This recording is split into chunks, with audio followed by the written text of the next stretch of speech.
show you in the email that I sent, and I'm just going to use Alan's as my example. I did have in here where you can click up to see the setup in writing or video and how to set up the game. And that's really our one-stop shop for all the information that you need. So it also includes the curriculum, as you probably noted. The other thing I want to mention is if you happen to print the curriculum right when I sent it out the other day, I did update it because at that time I didn't realize that the display screen changed. So just know this curriculum has been updated, not the content, but just the display screen. So you don't necessarily have to reprint the whole thing because the main content is the same, but I did make a few changes. So that curriculum is just right here when you click on it. What you're going to notice if you're a first-time volunteer, thank you so much for jumping in. You're going to notice if you want to read the beginning pages, it just gives you the overall heart of the program and our major intents on it. And we get 3 trips to the classroom, and we really want the opportunity to just get to really challenge the students to thinking about their futures and how they can really set themselves up for some great financial success. So what you're going to notice is it's very, very flexible curriculum. But one thing we do want to really, really note is that we want to make sure that the students have time to play the simulation and that we use that simulation to really bring up some of those, talking points and like what's happening in the market, etc. So the teachers really, really strive that the most successful classes are when the volunteer takes about 15-ish minutes in the beginning and then allows the students to jump in and play and then uses pause points throughout the game to continue driving home some of those teaching points, okay? So the first thing we want you to do is just really introduce yourself, share your background, your journey, your education path, where you got. We do have a live competition, and that is going to be held in the spring, and we would absolutely love your students to participate. So your enthusiasm really makes a difference for this. And it's a little bit challenging in the fall semester just because it's so long until they get there and they're not immediately in the class. But we would still encourage you to challenge the students to participate. There is a short video link that you could watch to kind of see it or even showcase in your classroom. We encourage the teachers to do the same. But if you can encourage them, or if you really have a team that's rising to the top in your group, we would appreciate you really trying to plant that seed for them to come back during the spring to participate in the event. And the classroom teacher can take down their names and their emails and then pull them back together in the spring. Then you're going to notice we just have, an 8 to 10 minute life connections. Some of our volunteers have been around for so many years that they know the legacy personal finance curriculum, where we talked a little bit more about savings and budgeting and credit versus debit, etc. And some of those were their favorite crescendo points. And so this is really just a pick and choose what you feel is the most important. We know that you cannot get through all of these bullet points in 10 minutes. Everybody has a different background and a different expertise and different life experiences. So please just pick and choose some of the ones that you feel that you can really rally the most, or that you feel is the most important for these high schoolers, and really rally those points. Then what we're going to do is we are going to jump into the stock market basics. So this very first one, we spend a little bit more, like 20-ish minutes on the intro and talking, and then get them into the simulation. This is just going to walk them through the basics of the stock market, and every class is different. So you might want to just ask your classroom teacher, have you covered the stock market? Like, are we the precursor to that unit, or are we really crescendoing what they've already learned in their class? So these are just talking points to kind of walk them through it. I also, as you scroll down, have a sample of the student worksheet that the students will have. And so you're going to notice these highlighted points are kind of those main words. Again, we're not going to go through everything on this spreadsheet. It's a really great resource for them to take with them. But the yellow highlighted points on their worksheet is what corresponds with this kind of high level overview of the stock market. So again, they might know more than you realize if they've already done this unit a little bit, and you might be the precursor to it. So just ask the classroom teacher. Okay, so that's the first part of the session 1. And once you get through that 20-ish minutes, you would then jump in and have the students play the simulation. which I'm going to showcase in just a moment. But in the meantime, we're going to pretend you're going in for your second visit. On your second visit, it's all about time value of money and compound interest. And in my opinion, so I'm skipping down to session 2, this is absolutely the gem of this program. If there is one thing that we can get these students to really take and run with, it's compound interest and time value of money. So again, we want you to spend the first, 10, 15 minutes showcasing this. We have a little scenario in which you can showcase compound interest by talking about, first of all, what if you put your money in a piggy bank or under your mattress? What if you put it in a CD account with 3% return, or the stock market at 7%? So what would all 3 of those different scenarios look like after 20 years? And that's just a really quick, simple way to showcase compound interest. And then to apply that, we have you talk about time value of money and using these 3 different personas to be able to showcase the end result. So that can be a really great way, whether you put that on the board, whether you have 3 students come up and you kind of give them those different attributes and kind of get them to showcase that. So that's how we encourage you to showcase time value of money. I know so many of you are from financial institutes, and if you have your own way to showcase time value of money, that is absolutely fine. Sometimes you guys have better tools than I do. The next thing is just to talk to them about a little bit about savings, because it feels very unrealistic sometimes to put a lot of money in when they're young. But if we can get them to see like even a little bit early can make a huge difference in the long run. So this is just kind of a way to showcase getting them to think about putting in what they can. Maybe it's not $400 a month, but maybe it's $50. And how much would that change that? And how would it change depending on how old you are when you start? So that's kind of what that piece of it is. And then again, they're going to jump into that stock market simulation. The third visit to the classroom is going to be what we call the reality check. What you're going to notice is that the simulation is extremely fast paced, and we do not want the students to think that we are teaching day trading. That is not the heart of junior achievement and what we're trying to showcase today.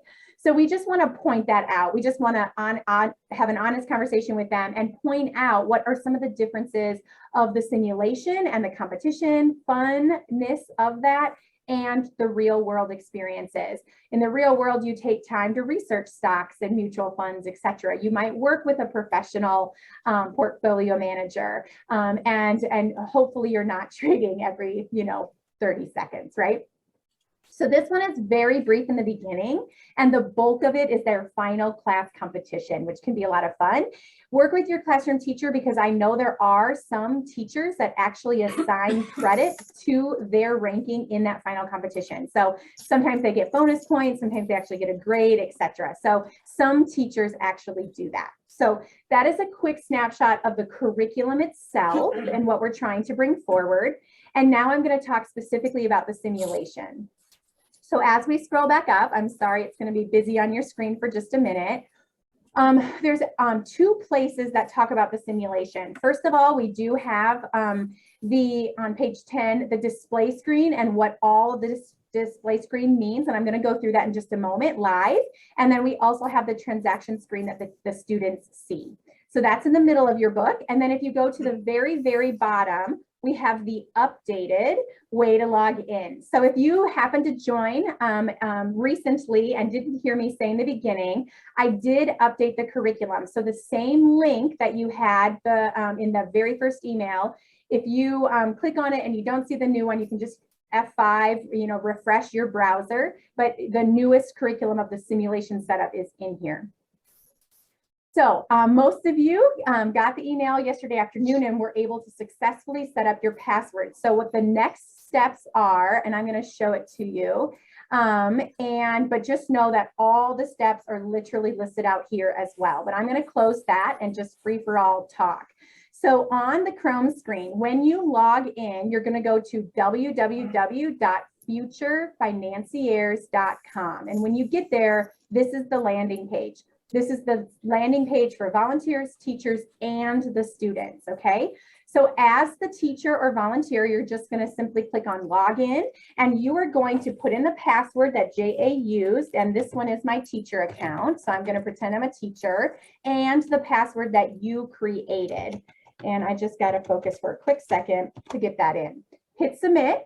And you probably are not going to have this screen, but in theory, your classroom teacher, or if you're teaching more than one section throughout the school year, you might have to select your role. And if that's the case, you're just gonna, it doesn't really matter, but you would pick the class period in which you're in. And again, hit submit. More than likely, you won't see that, and you will just land directly on this screen. This screen, we want you to ignore everything in the middle bottom section, okay? So this fall semester, we don't have a live event, and so he just made a fictitious December 31st event that does not exist. So please just disregard it. You don't need to see anything on this bottom. The only thing you need to focus on is right here in the center, practice sessions. What you're gonna do is just work from the top down. So you're gonna click on practice setup. And this is where you're going to get to see a game. Now, again, your classroom teacher is hopefully going to take the lead on this. I do have a handful of new teachers, and I'm trying to work with them just like I'm working with you guys, but I always love when both the volunteer and teacher understand it, just in case there's a last minute substitute, or for some reason your teacher, doesn't have the access at hand, etc. So if you're a legacy volunteer, you're going to notice we used to encourage games 2 and 3, but they have retired those, and we don't know the timing in which the new practices are going to come up here. So in a couple weeks, you might have more options. But for right now, we would encourage you to use game 6 for your very first one. And then you can either repeat game 6 for your second one and then do 7 for your challenge, or you can, we don't know these. So honestly, we're just not quite sure. It says it has a little bit of a bullish market, which might be frustrating for the students. We'll see. I'm just not sure. But that's the best one I think to pick at the moment. All you're going to do is select the game you want. And then when you're in the classroom ready to play, you're going to pick the number of teams ready to play. We would encourage you to split the students into groups of 2 or 3, resulting in probably 10 to 16 teams. And that is where the game is usually optimized. So I'm just going to pretend we have 10. You're just going to simply select scenario, and you're just going to wait a moment. You're going to notice on the top, it is spinning, it is thinking, and it takes about 20 seconds for it to refresh. When it refreshes, I'm just going to give it a second. You're going to see a list of pins and numbers. It doesn't usually take quite this long. So there it is, maybe. Here it is. So just wait, it's gonna pop. So in the classroom, we are going to provide the classroom teacher the student worksheets, as well as slips of paper that are going to walk the students into how to get in and access it. And on the bottom, you or the teacher can handwrite the team number and this pin number. Just ignore these team names. They're auto-generated, and quite frankly, they're unnecessary, and so just ignore them. But just notice that there is numbers and alpha. So you might need to differentiate a 0 versus a O, for example, and it is case sensitive. So it seems to me that everything is in uppercase. So they need to make sure to pay attention to that, okay?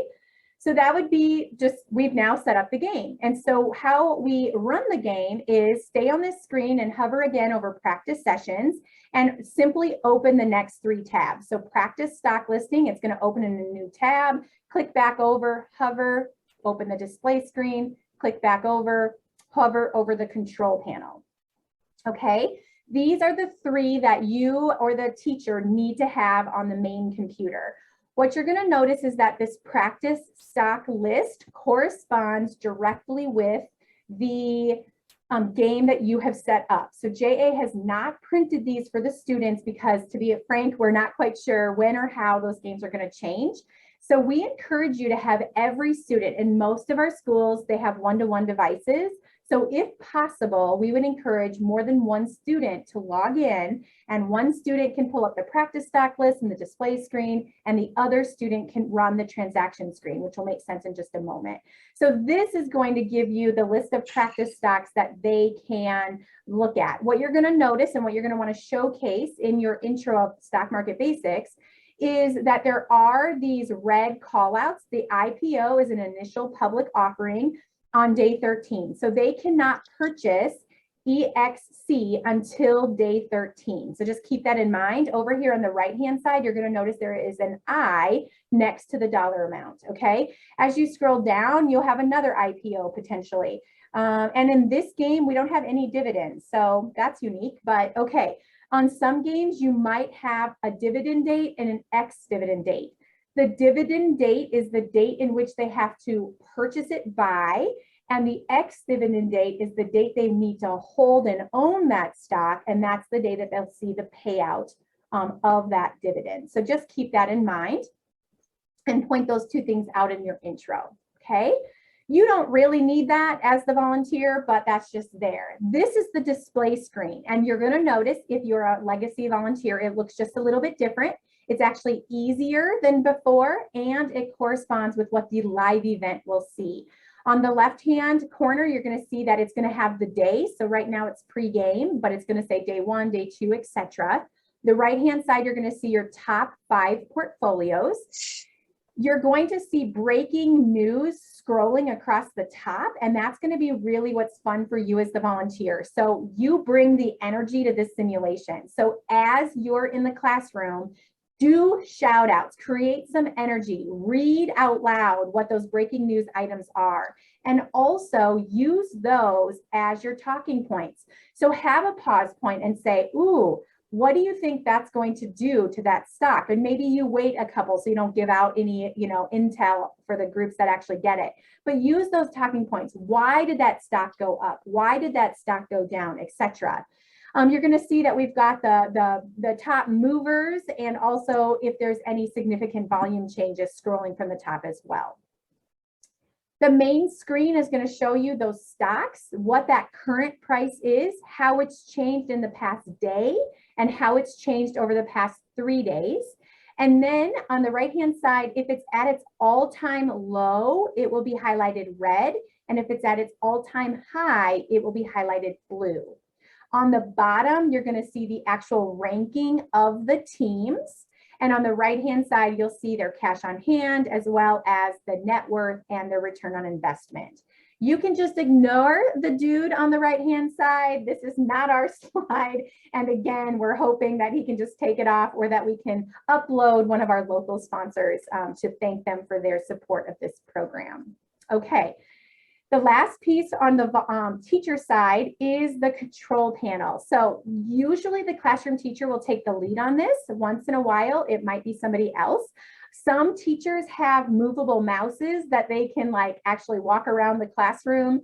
Others just use their desktop, etc. But in order to run the game, all you have to do is click on next turn. Now, volunteers and teachers have a love-hate relationship with this because it has to be manually clicked, okay? So this is just a pacing guide. The countdown timer is a pacing guide to help you pace when 30 seconds is up, but it's not actually going to automatically advance. Now, unfortunately, sometimes it would be nice if it did just automatically advance, but a lot of times volunteers like to be able to do it themselves, so they can have those pause points, or they can advance it faster if they want to try to get through more games. So again, pros and cons.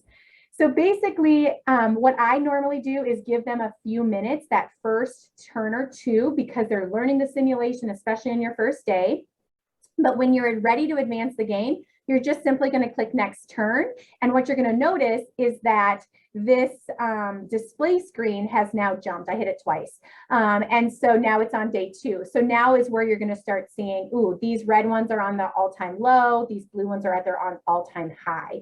We haven't had any students make any choices, so they all have $500,000 in their savings account.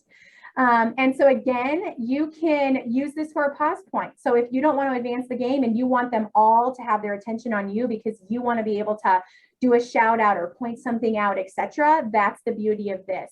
If you're 5 minutes to the bell and you're trying to get to a dividend and they want you to skip ahead 3 days, hit it 3 times and just get ahead in the game. So that is how you and the classroom teacher can use this control panel. Okay, I'm going to just briefly switch over to Edge, and this is going to be my student view. This is so simple for the students to get in. Okay, they're going to go to www.futurefinanciers.com, just like you did. When they get here, they're going to click on this student practice login in the middle of the screen. They're simply going to scroll down and pick South Dakota, and then they're going to type in that PIN number that you hand wrote on their page. So we're just going to use team 1 for a second. And what they're going to do is simply submit that. And then they only have 2 options. And so they're going to simply, just like you did, open all 3 of these tabs. So have them walk through those steps. And what you're going to notice is that they have the display screen that they can see. So hopefully the teacher will project it on the front of in the front of the room on their whiteboard. But if not, or if they can't see it or they're in the back of the room, they can have it on their own display screen as well. And then again, these practice stock listings. So again, you want to give them a few minutes because this is all, they're going to be picking blindly, right? If you don't give them a few minutes to kind of try to digest this. And again, we encourage more than 1 student to log in if possible. They are going to simply put their code in a second time. They only have to do this once. So they're going to put that code in again, hit log in, and this is their transaction and portfolio screen. So what you're going to want to do the first time is just kind of walk them through this, right? It's pretty self-explanatory, but they have these different actions. So they can buy a specified amount. They can buy all, put all the money that they have left into something. They can sell a specified amount or sell all that they have, right? And then they can add a stop loss or remove a stop loss. I personally tell them just to ignore that piece, but in case they want to do it, what a stop loss is if you have stock that starts at $30 and if it gets down to $22 and you want to put a stop loss on that, you can add a stop loss of $22, for example. And if that stock declines to that point, the computer will automatically sell it for you. So they can do it. It's just sometimes it's unnecessary, and we don't use that feature in the live event. So it's just unnecessary. So they're going to select their action, and then they're going to pick their stock. Now, just note that some of the stocks have an IPO that cannot be purchased until that specific date, but they're still listed. So they might get an error message if they try to buy it. They can just pick something else.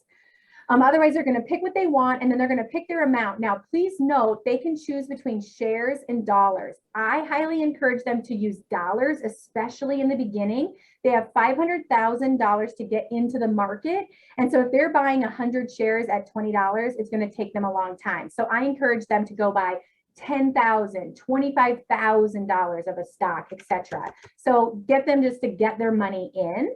And they're just simply going to hit submit. And if it's green, it's going to be good. It went through, and you're going to see your portfolio changing over here. If for some reason they try to buy something that's not yet ready, they're going to get the red note and just have them read whatever that error message is, because it will tell them insufficient funds, IPO, etc. And you just simply go and choose something else and go from there. So, if we buy something more, here we go.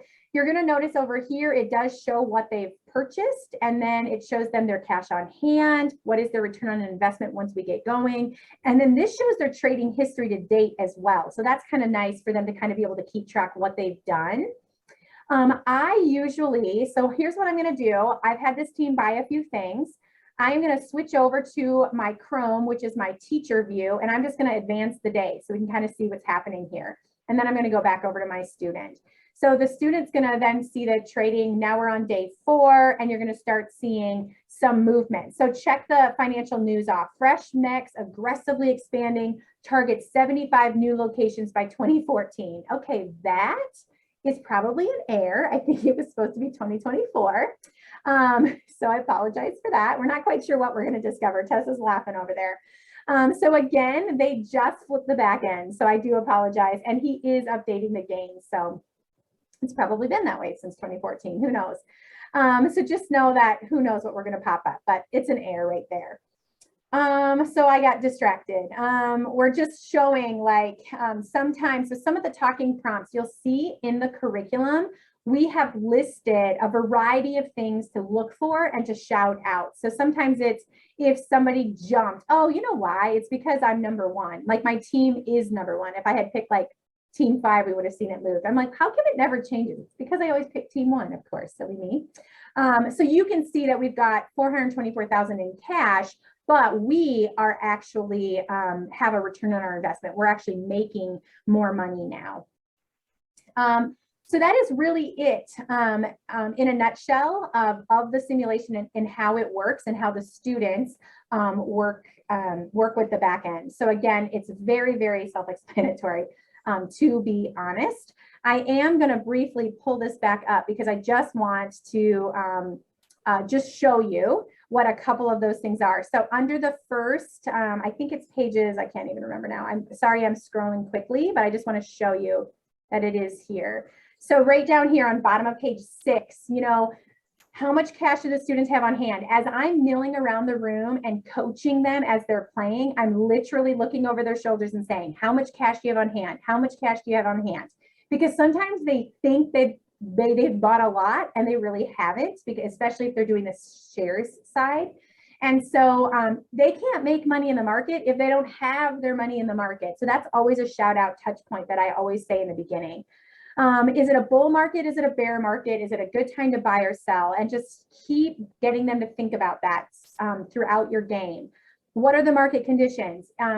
Look for trends. So after there is an IPO, what happened? And honestly, I've never played game 6, but in the games I've played in the past, I played game 2 in literally probably 100 classes throughout the last few years. And it was never the same twice. It really does matter what they're doing in the market. So it's not like a rigged game. You could play it this semester and next semester you could play the same game, and whatever your students are doing, that IPO might tank rather than flourish.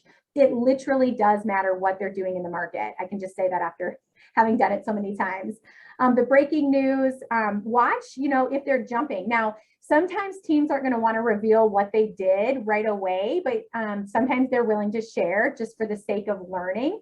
But pay attention to that. If someone jumped from 5th place up to 2nd, whoa, they did something. What was it that they did?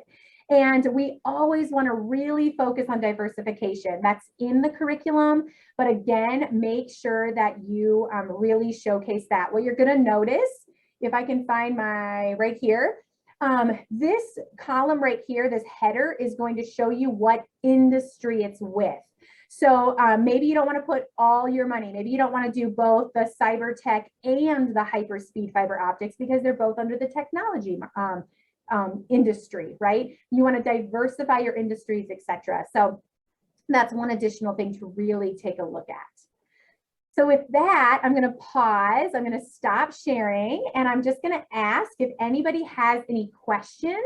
I know I have a couple of legacy volunteers in here, so if you have any tips or tricks or things that have really worked well in your classroom, please shout out and let me know.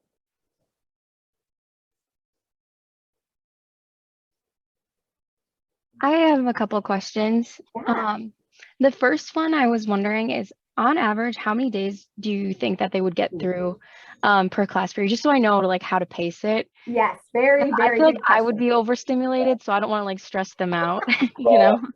Yeah, that's a great question. What I would say is probably about 30 days, potentially.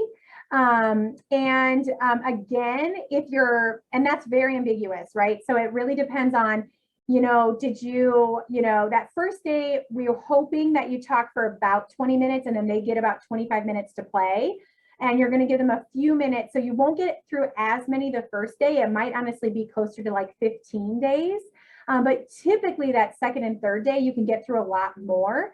And depending on the game you pick, it might suggest 30-second rounds or 45-second rounds. And again, you can advance it as quickly as you want.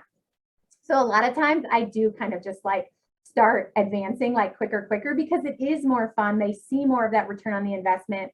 They start seeing those dividends as you get further into the game. So I don't know if Jay has had that same experience, or Jason, etc. But that's kind of what I would typically say. And so you're not going to get through the whole game. So what I normally do is toward the end of where the bell's going to ring, I say, okay, we are going to have 2 more days left or 3 more days left. And then at that point, we just declare the winner, that person, whoever's in the lead at that point. Risa, this is Jay, and I would encourage you to advance the days as fast as you can. Yeah. And usually either the teacher or I are right on it, Yeah. moving it all the way through, because if there's 60 days, that's 30 minutes of trading if you do it every 30 seconds. So that's what we do. Yep, absolutely. And if you do keep it going, you're going to get through more days. So, yeah. And so this might be a dumb question as well, but so it picks up the second class period, it picks up right where they left off, or is it has days pass? Yes. So what we have found in the past is that actually is very cumbersome. And so we are encouraging teachers just to start a fresh game. There's a couple benefits to that. One, since that first day, like some of them are like, they have no idea what's going on. They make a couple really bad choices right out of the gate.